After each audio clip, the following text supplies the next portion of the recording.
Well, howdy doody. What are you doing now? What are you doing now? Wow, the Friday.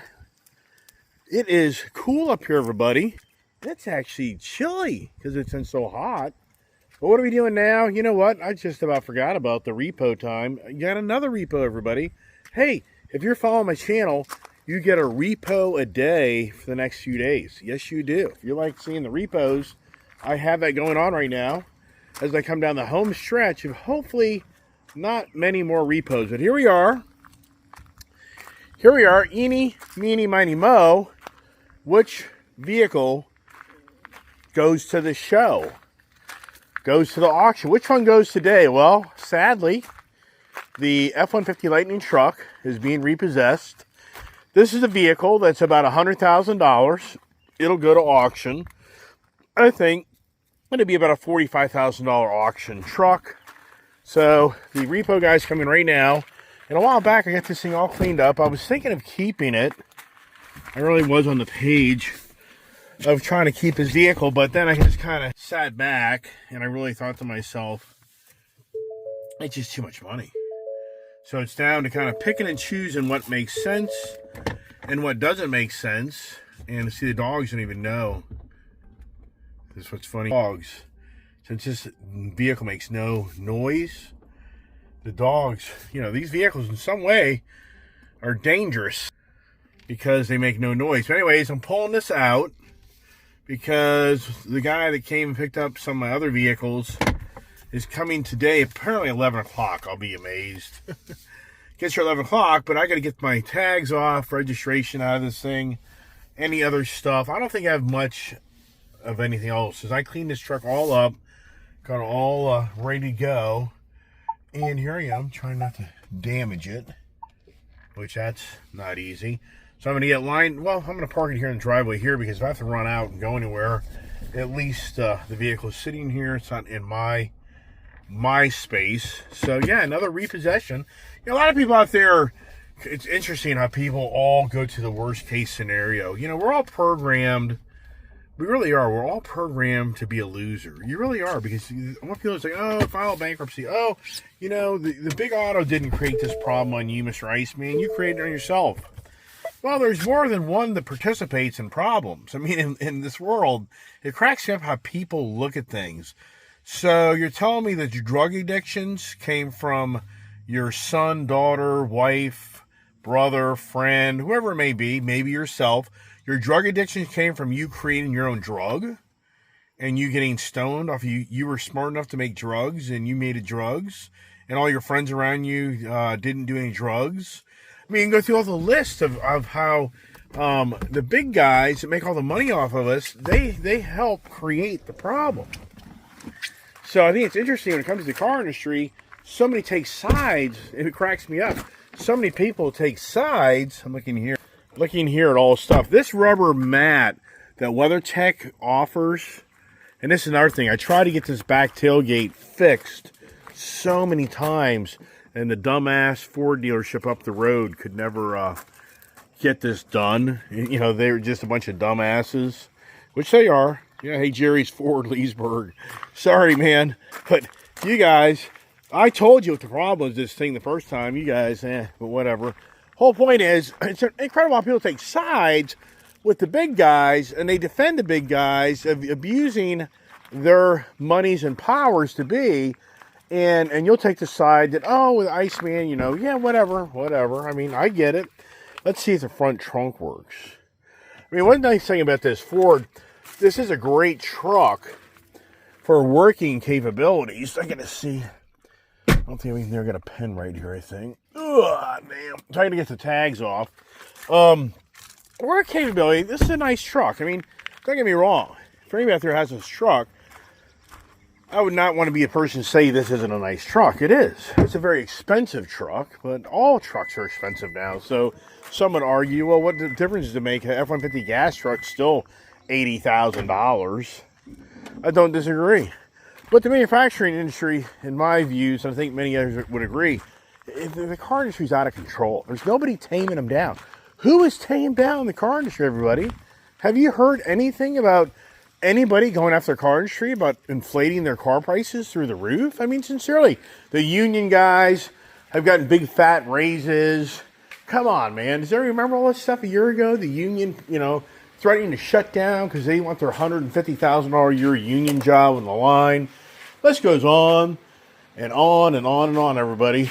So for me as an individual, it's like, yeah, okay, whatever. Let me get my screwdriver out. I have so many screwdrivers, but then I don't. I do. So anyways, I talked about this morning on my channel. But once again, good news is I'm getting rid of debt. For me, the focus is for me right now is I'm going to get rid of debt. I'm going to get out of the car motorcycle business. I'm out. I'm done. And the good news is I'm done because I can't. I've ruined my own credit to disable me to be able to continue to do this crazy addiction of buying cars and trucks. I have to get myself the right tool here. But yeah, I've created my own demise. But in so many ways, I've created such good things because I'm getting out of all this debt and I can't get back into it again, which that's a blessing.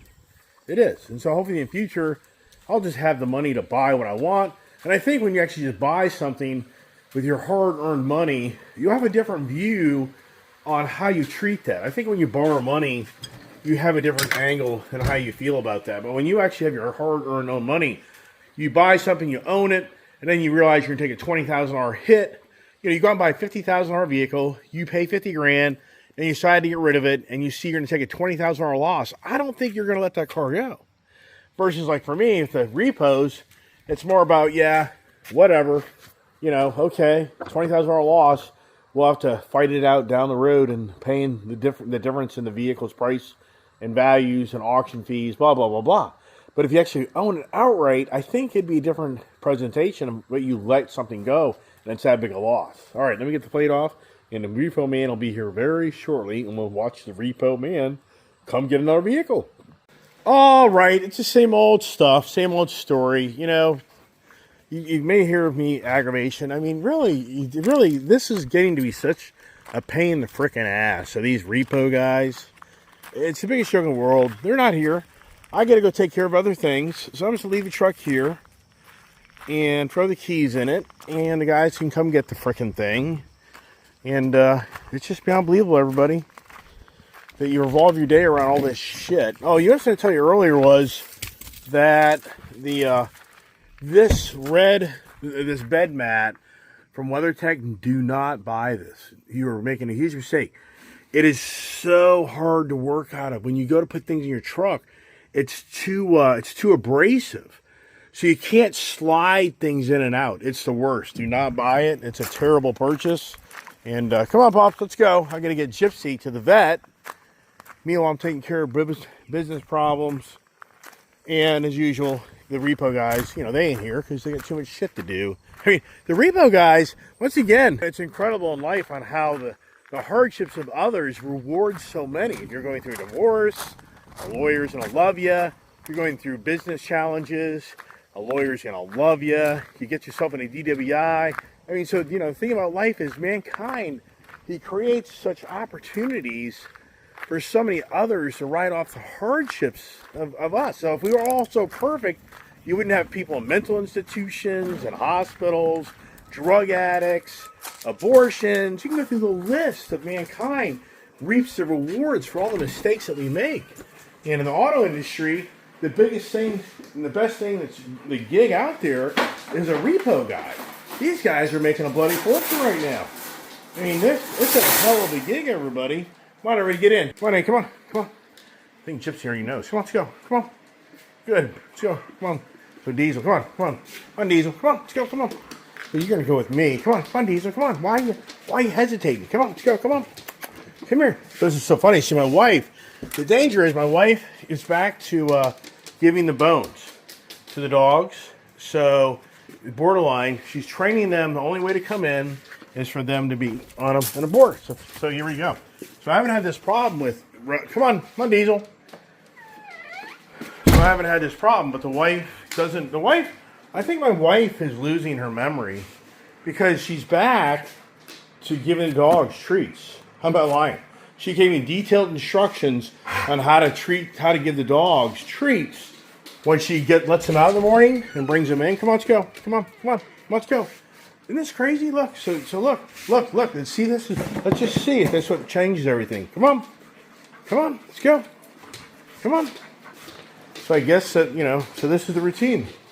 Yep, so my wife has taught the dogs now to get in and out of the house by giving them food. That's what my wife is training the dogs to do.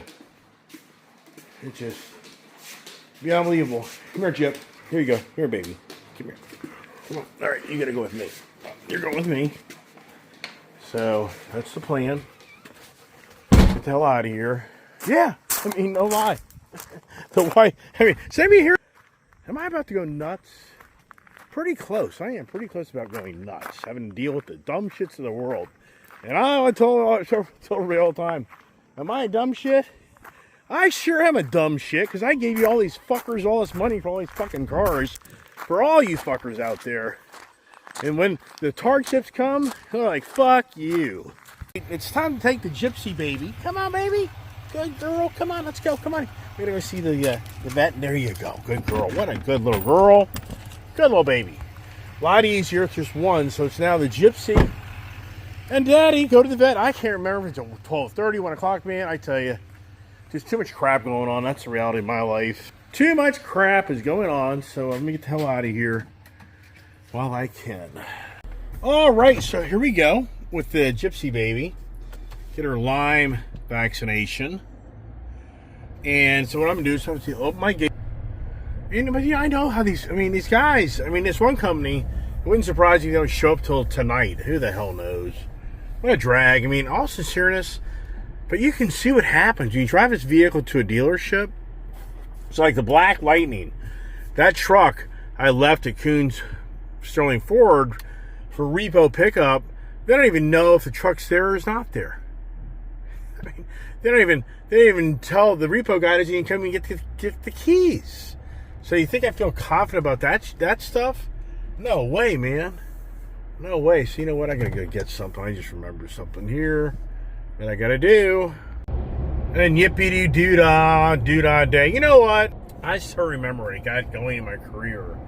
The books that I read. And, the books are true to the heart of really it is. It's just really true on how I read the Think and Grow Rich book about the positive mental attitudes, sound physical health, harmony in human relationships, freedom of fear, the capacity for applied faith, willingness to share blessings with others, to be engaged in labor of love, open mind, all subjects, complete self-discipline, knowledge to understand others, financial security, the sixth sense. So I remember reading that and taking that to heart, and I didn't follow the 12 steps. I never really did stay committed because the discipline side for me, I definitely failed.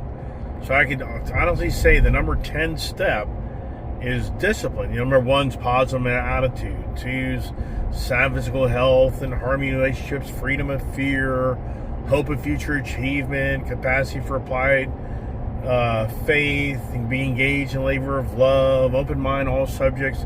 But then that complete self-discipline. So that's where I definitely in my life have failed of not being disciplined for the money side of my life, of managing my money. That's where I definitely would raise my hand and say yes. I think the other areas I've done pretty good with my health, my hope of future achievement, the positive mental attitude, engage labor of love, capacity for applied faith, share my blessing with others, understanding others, compassion, and then getting the sixth sense, where in so many ways you just kind of know what's going to play out.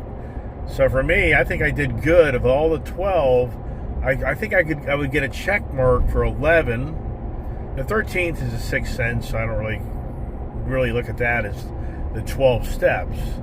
But then I can still remember listening to audio tapes. This is back in the 80s when I really got my career going, and I had to get motivated to be an independent salesperson, going face to face with people to overcome the objections to persuade them to do business with me versus somebody else or whatever it may be.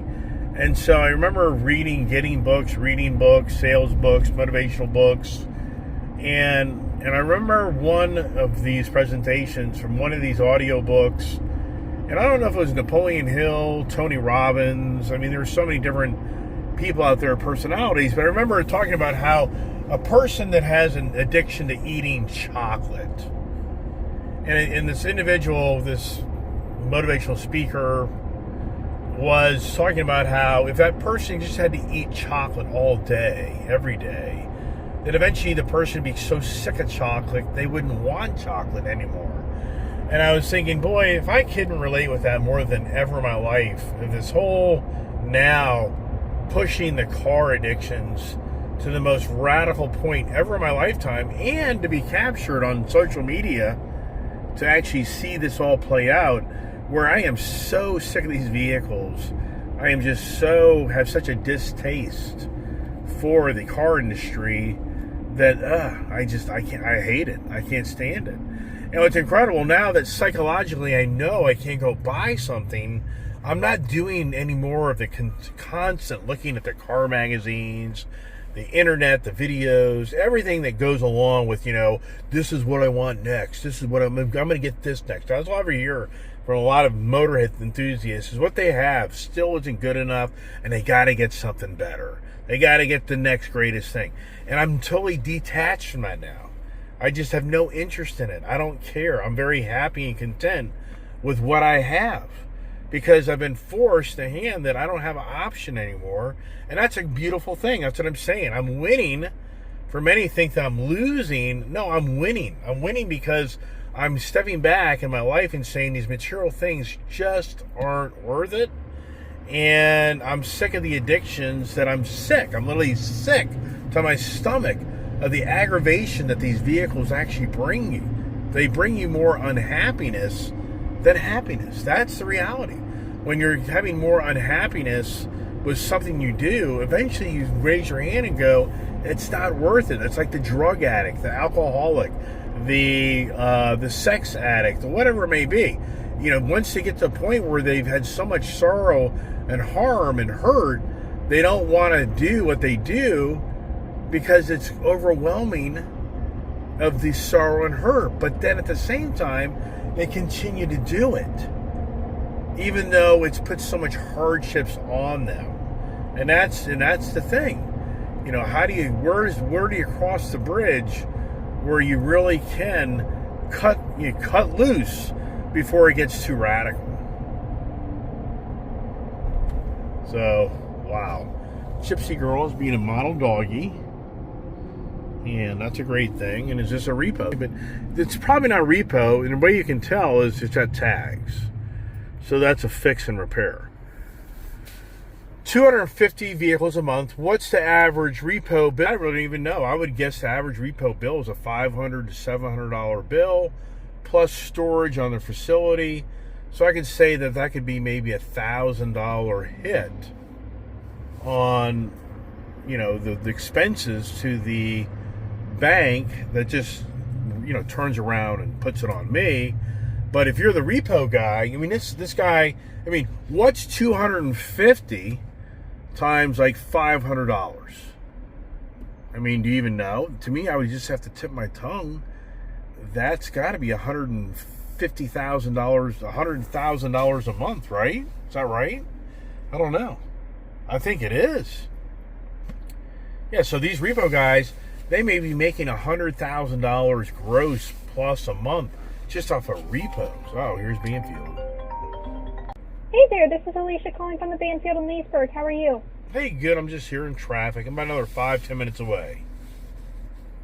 Okay, you should be good. Let me just double check really quick, okay? Yeah, well, I called earlier. I couldn't remember it was 12:30 or 1, but then you guys were so slammed, I just hung up. So anyways, but you know what? It's not a big deal. If you have to reschedule for another day, then we'll just have to go for another day. Okay, let me just double check for you, all right? Yep.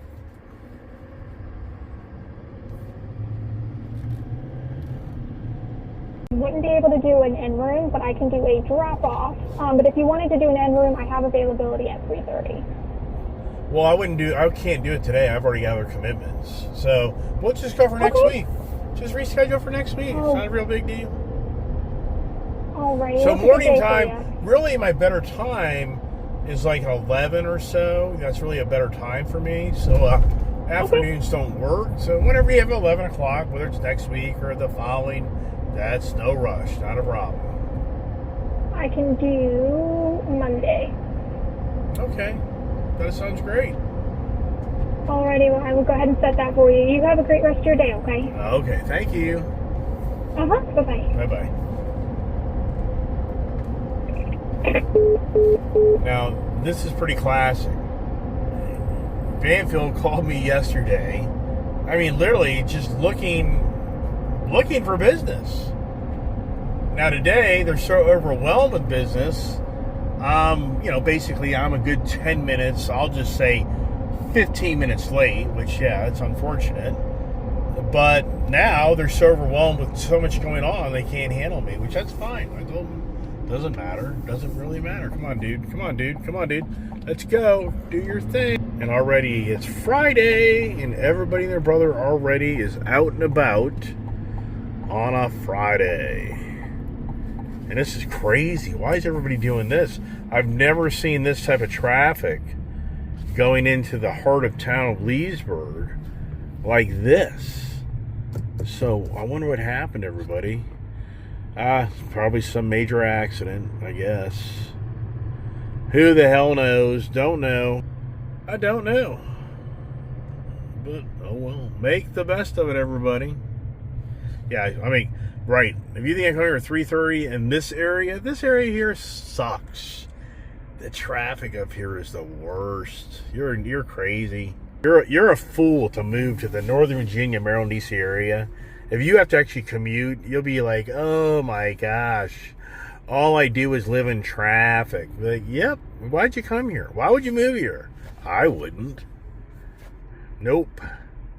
If I had a job down south, I was making $75,000 a year, and somebody said, well, you can go to D.C. for $100,000. I'd be like, no way. Now, they said I can go to D.C. for $200,000, then yeah, I'd be like, all right. If I can get $125,000 bump in pay, then yeah, I think I would see like, yeah, I can taste that. But if like $25,000, it wouldn't even cover the difference in how much more money you spend to live here. All right, this is very weird that this many people are going into Leesburg.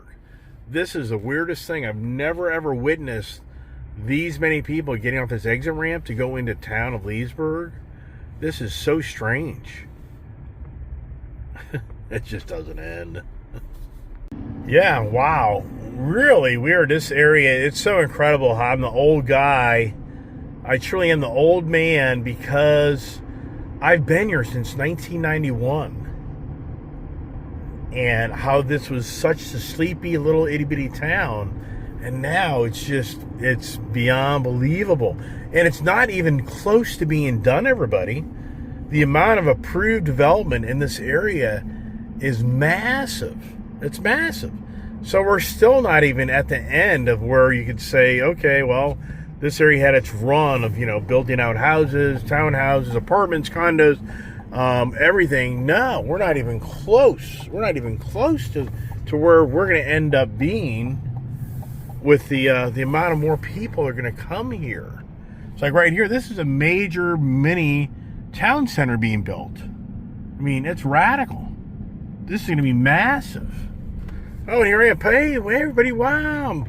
Guess what I'm doing? I'm mailing more money. That's all I do, everybody, is I give everybody my money. I should be the greatest guy in the world. I give everybody my money, everybody. I am the nicest guy in the world. I know some people think I'm not, but I give away so much money. Oh, my gosh. All right.